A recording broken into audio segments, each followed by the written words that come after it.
This is a quick overview on the MAC series. MAC series was designed by Gordon Ingram. He designed it after returning from World War II. He initially designed the Model 6, and the Model 6 closely resembled a Thompson. After that, he designed the Model 10, which is the MAC10. Initially developed in 3 different calibers, 45 ACP, 9mm, and 380 ACP. Let's see, it was in the early 1970s. The company was purchased by the Military Armament Corporation, MAC. That's where it gets the name, MAC. And let's see, original designers at that time, you had the original designer of the weapon, which was Gordon Ingram, and the designer of the suppressor, which I should have remembered, and I can't remember right now, but the designer of the suppressor. They sold it as one unit, and the one whole unit was bought by Military Armament Corporation, and after it was purchased, they were basically given the boot.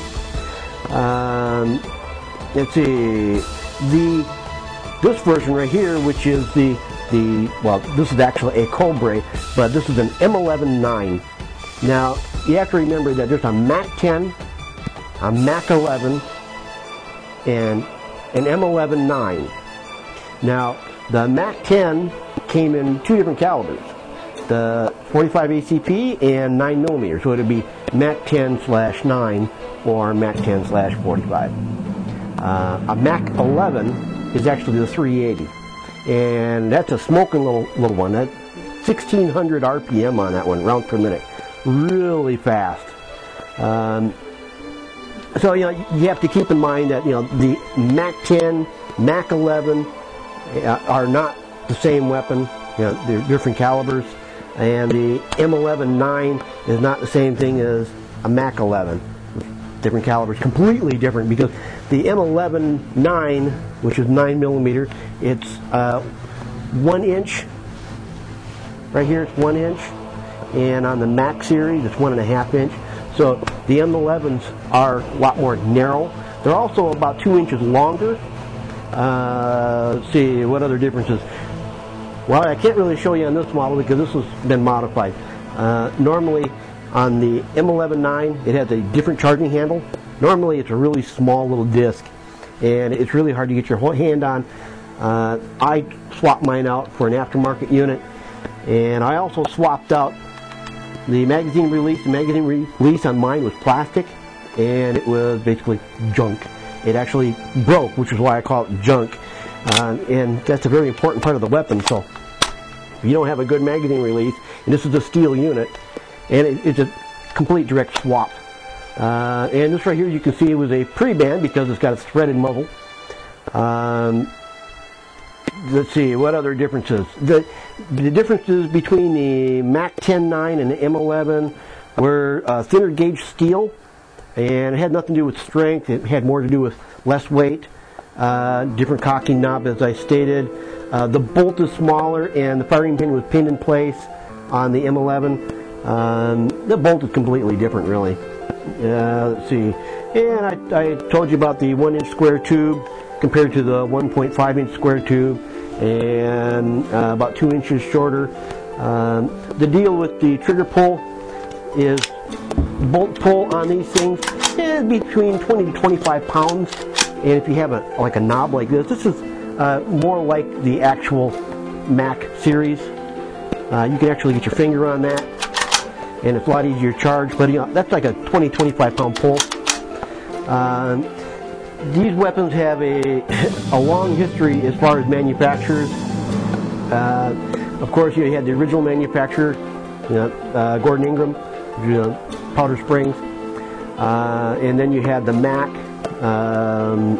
So you see, you had the Military Armament Corp, and then you have the RPB, which they say it's rape, plunder, and burn. I don't know if that's true or not, but they bought the MAC in 1977, and then in 1983, SWD Incorporated, which was Sylvia and Wayne Daniels, they started making the MACs, and then in 1986, SWD sold the rights to Cobra, and this right here is a Cobra. As far as the weapons go, it's a fine weapon. It's a good fun weapon. It's a plinking weapon. You're not going to do any target practicing with this. The sights are horrendous. They're horrible. They're crap. Basically, it's a complete lack of sights on it.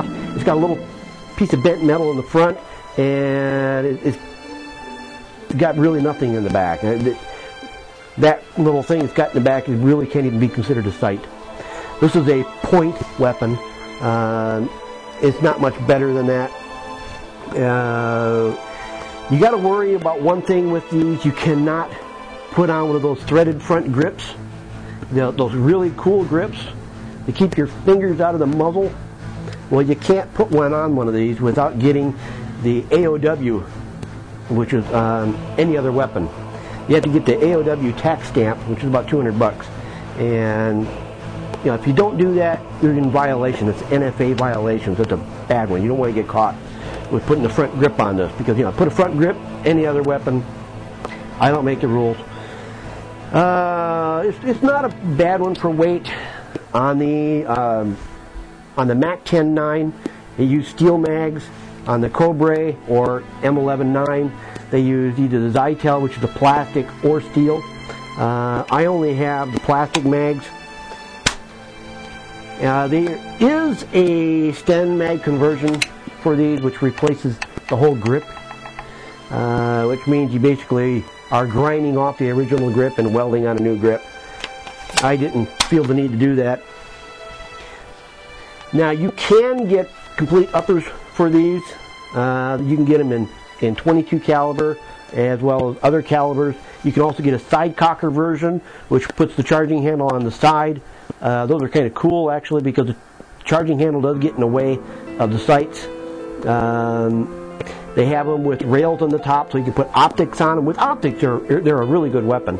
And you can get carbine length, which you have to put a stock on. You can't put a stock on this without it being NFA item.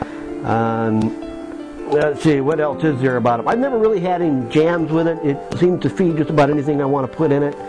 I've had this one for a very long time. And I make sure, if you have a weapon, make sure you pick up a lot.